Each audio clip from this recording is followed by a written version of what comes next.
Hello, thank you for signing up for How to Print Your Art Pro. And as promised, I'm gonna give you all the information for wholesaling your greeting cards or maybe your small prints. I decided to do a video format because I think that's probably the easiest for me to just download all the information to you anyway, like what you will need, and I'll tell you about my experience. I started wholesaling right the first year. One of the first things that I did, I made the greeting card and I went to look for stores. And the first day I went to drive around in Toronto, I found 4 stores. One of the things to know is that I find at the beginning, if you've never worked with stores and you're not too sure about your art and your product and the prices and all of that, the easiest way to go is to do consignment. So for consignment, most stores will take about, it's a 40-60. Now some upscale gallery sometimes takes more. They take more than 40%. They take like up to 55%. So, but other stores who are more kind of like community driven, sometimes they'll give you like 70 or 80% of the sales, or 75. So it's kind of give you the bracket, but in general, the percentage that you can expect to get for consignment is 60%. So when I say 60%, it means that if you sell a print if they sell, I'm gonna make super easy, if they sell a print of yours that is $100, you're gonna make $60, they're gonna make 40. And that's because you basically like giving them the inventory. So you putting like money out, like it's not like usable for you. So you have a bigger margin that if you did if you sell right up front. If you sell up front, usually, let's say you sell that print for $100 on your website, then they would sell it for $100 in the store, but you would make $50. So, you know, it adds up. You make a little bit more money. One thing that is important is that you have the same prices all across the board. Like you can't, especially if you start to wholesale or you're in galleries, like you can't have a price on your website, a price at a show, and a price that wholesale that doesn't reflect your retail price. Is it just going to piss off people if they realize that you're charging them more because you kind of like, oh, you think it's not enough? You have to figure out, wholesaling is actually good because it helps you figure out your prices so that you're actually making money. So there are products that you may not be able to wholesale. Some products I don't have enough margin, like I used to make those leather bracelets, and they're costing me quite a bit to make, so I wasn't wholesaling them, but I was selling them at shows. So when I price my product, or even like, you know, original art, when you're in a gallery, if the gallery is going to take 50%, you want to make sure that with this 50%, that when you divide that by the number of hours that you've put on your paint and take off your cost, then that you're still being paid. So it's kind of like helps you put yourself in the mindset of a professional, of an entrepreneur who is there to make money. Because at the end, if you don't make money, you don't have a business. Like this mentor coach that I really enjoy watching, her name is Maria Brophy from California. She manages a career for her husband. She says, if you don't make money, you don't have a business. What you have is a hobby. And I love that. I think she's so right. How to approach stores. You know, I was telling you about how I traveled across North America and Europe with my family when we go on trips, and I paid for my trips. So I did that. I've been in over 100 stores in my life that have bought my product. When I say my product, it's my greeting cards, small prints, and jewelry. So how do I approach them? The easiest way is if you have a store that are local, driving distance, so you can visit them and go and check on the inventory. And then it's it's hard when the store is like a few thousand kilometers away. If something happened, let's say they close and you've got to like get your inventory back, they might not want to pay for shipping and not even call you, and you'll use your inventory. When they're local, I think it's just the best way to start. Try to find like 2, 5, or 10 stores that are local that you can deal with. And the best way to approach them, let's say when I was traveling. So what I would do is I would like kind of like see the map and all the town that we were going to go through, and then I would research online gift shops, because of the type of art I'm doing, right? I would also look at yoga studio and see if they had a boutique, meditation stores. Sometimes health food stores also have carried my work. And the best though is gift stores. Gift store, and you can feel, you can sense when you go on their website or when you walk in the store that they have a vibe that they would like your work. You know, like if you go in something and it's all a certain kind of art that is a certain kind of vibe that just doesn't feel like home for you, good chance when they see what you're doing, they don't even understand you, and so don't bother going in there. Try to find where you feel, you know, I can talk to those people, because when you meet the manager, it's actually a personal relationship that you're going to be engaging in. So usually you're going to find people who you like and they like you and you like working with each other. If you are in an area that is touristy, as a local artist, I think you kind of have first bids, in the sense that a lot of stores like to represent their local artist. So that's another thing to look at. So let's say I'm doing my trip, I'm scouting, I'm finding stores, I'm calling, I'm trying to speak to the manager, the owner, or the person who is a decision maker. You can't waste your time on someone who's just working there like 2 days a week and can't make a decision. So try to make sure when you call to know who am I talking to and who I should be talking to. Then they tell you, oh, the manager, you should be talking to Lucy, and Lucy is in on Thursday afternoon. So you get super organized with a book, you write down who you talk to, what did they say, a few things that they said about the store, so that you're learning and you keep track. Because if you're going to start to do research and be like, let's say even calling like 10 or 20 stores, after 5, 6, 7 phone calls, you have no idea who you talked to and what you said and what they said. So it's good to like keep track, so be super organized that way. So when you call, maybe you can send an email to Lucy ahead of time. No, actually best is you always have, before you send an email, like it's called unsolicited email, don't send unsolicited email. I don't know about you, but like I receive so many emails. It's like a big burden in our lives, emails. So you don't want to add burden. What you want to do is that you want them to be looking forward to your email. So you call Lucy and you introduce yourself and you said, I'll be going by your town and I'd love to come in and show you a sample of my work. Will you be in? She go, yeah, I'm just here in the afternoon, just drop by. And that's a great thing. You can also, sometimes they'll say, well, send me an email. So after you hang up, I personally like to just send an email, say, hey, we just talked, thanks for the conversation, looking forward to drop in. Maybe you can just send a link to your website or just like a picture in the email of what you're doing, so they kind of get an idea. But the best actually is just to drop in the store. So you want to scout that the manager, the person who is responsible, is in the store when you're going to drop in, right? So you drop in the store. She's just doing accounting or cleaning stuff. Hopefully, if she's busy with a client, like don't interfere, because she's making a sale. So if you're going to piss her off, like you're going to be like, that's it, the relationship is over. So you're just polite.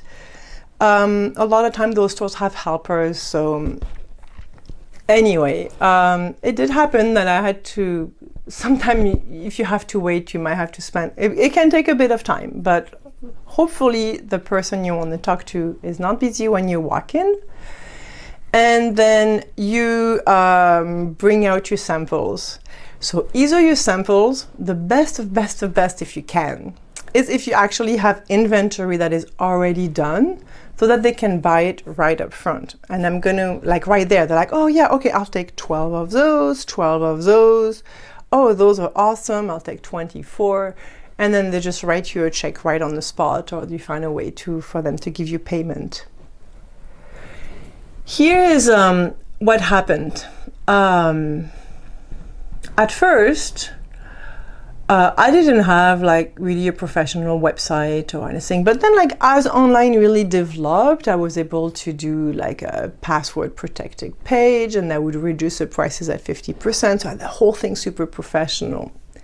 The funny thing is that when I started to be professional and I made like this printed catalog with all the pictures of my cards and the kind that I had, and when I went into the stores looking super professional, saying like, oh, I have this website with this passport protected for wholesale and everything, I did no sales. And I have a friend of mine who, same business, he's an artist too, and he told me exactly the same thing. He did a lot of wholesale, and he said like, once I started to like at the beginning I was just like, yeah, I'm just doing this, like here, look what I have, and they were just like, oh wow, I love this, they buy this and this and that. And when he started to look more like a PR guy, like how do you say, like a rep guy that is coming in the store with his briefcase and his samples and his catalog and go on their website and everything is like tip top, then he wasn't making the sales. Why? Because we lost the beauty of being an artist and providing those small gift stores something that is really unique, that is not going to be found anywhere. So that's one of my advice, and it's a pretty convenient advice because you don't have to do so much work. All you have to do is just walk with your stuff, and then how to sell your stuff. First of all, it will take you a while. I remember like when I was doing my phone calls at the beginning, it was awkward. I didn't know what to say. I didn't know how to present myself. So at the beginning, like don't go to like, if there's a store you really want to get in, maybe like don't call them first. Call like a few other stores that you would like if you're in. It's not a big deal if they say no. Just to get practice. Because it's like at first, you know, you don't really know like what to say. So let's see, I'm gonna try to tell you what I would say. I go, hey, hello, my name is Gaia Orion. I'm giving you like the pitch for like the first phone call. Hello, my name is Gaia Orion. I'm a local artist and I have a series of greeting cards that I wholesale. I think they would be great in your store. And I would love to come by and meet you and show you what I have. When will you be in? That's it. That's simple. And then you can kind of like go on with the conversation. So how to sell? Really, just be yourself. Be a nice person. Be entirely yourself. It's not like you have to sell. I remember someone gave me this really amazing advice once. When you go for a job interview, like it's really stressful, right? Because probably you don't have a job and you need a job. So you feel in position of almost inferiority. Like we really want them to buy our card when we go in that store, and we feel kind of a bit stressed out and all of that. You have to learn how to drop that, because that makes you a better salesperson.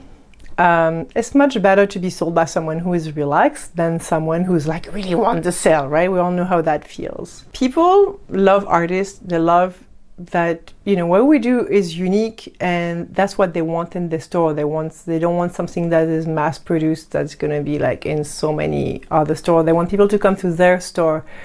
That's what I wanted to say, is that actually this is not just about you selling, it's also about them. Like what you're actually providing them something really beautiful. If they don't want it, don't take it personally. Maybe they don't have the cash to buy it now. So come back another time. Ask them like, oh, when will it be a better time for me to come to show you what I have? Yeah, it's a win-win. It's a win-win thing. It's not just about you trying to get their money. It's about them also making money from having your product. So you're like an asset when you're walking, like walk in with that spirit. I can do this. Reason why it's good to start with consignment is because it doesn't engage them a lot. So then it's easier for you to get stores at the beginning if you just agree to do it on consignment. Once you have about like 5 or 10 stores in consignment, then it's what I did at the beginning, so everything on consignment. And then after a year or two, when I saw like, hey, you know, I would go back to them and say, you know what, you're selling my stuff really good. How about you buy up front now? So then I would make less money, but then, you know, they just buy, I got the check and no trouble. There are times when it was good not to have, it was good to do consignment. I still have a few stores that I keep on consignment, and I keep them on consignment because I really love them. I really trust them. They've been in business for a long time, so they're not going to like bail on me, like close and not call me. And I'm going to lose all my inventory. By the way, that happens quite often. Those small stores sometimes don't stay open a long time. So if your stuff is on consignment, I had that happen quite often. I mean, when I say quite often, it's not like I lost a ton of money. They're just greeting cards. So at the end, what I've lost is like really nothing. But all that to say, there's nothing you can do about that. Just staying in touch, maybe. Yeah, it just happened. It's part of the business. When you do consignment, it's part of the risk, but you make more money when you sell. But when I like to do consignment is when I know they're not going to do that. We love each other so much and they sell a lot. So then I make 60%. So that's a lot more, 10%. Let's say if they sell $2,000 a year and I make 10%, you know, that's a lot of extra money. And also what I like about the consignment is that I just like give them more inventory. If they have to buy, they maybe would buy like 20% of what I would give them if it wasn't consignment. So because I give them more inventory, then I get even more sales. Yeah, so how much do I make from stores? Some stores are super small, so they're just gonna buy not a lot of greeting cards. It's nice to have a minimum. When you start, well, you take what you get, right? But after a while, you kind of don't want to do all the work for less than $150 or $200. So you want to like tell them, that's my minimum for putting all the package together and mailing it. By the way, about mailing, when you do consignment, you're the one who is paying for shipping. But when they buy up front, they're paying for shipping. That's a good thing to know. So see some stores, they will just buy $150, $200 a year. And other stores that do well, that I find is great, I love it, there's a lot of extra income every year, they'll sell between like $500 and $2,000 worth of inventory of stuff that I sell them. That's that's my wholesale price, so they sell double of that. So you can see how it can be worth it if you have a lot of stores. Then, okay, they have your inventory. You want them to rebuy, right? Because you know, so that's when, if it's local, is great because you can just drop in, see, it's like, hey man, you like, oh, you sold everything, I gotta bring you more stuff. Okay, I'll be in next week, I'll bring you a whole bunch of new inventory.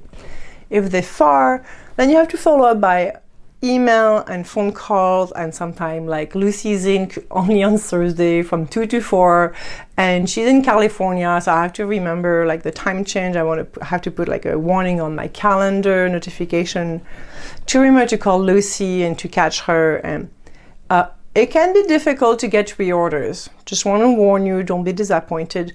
Often like the inventory run out, and once they don't have your cards around, they don't even know they exist. So they don't think about calling you. You have to call them. You have to call them. You kind of gauge or call like maybe 2 or 3 times a year. Hey, where are you at? What do you have left? And you kind of start to know the rhythm of the store.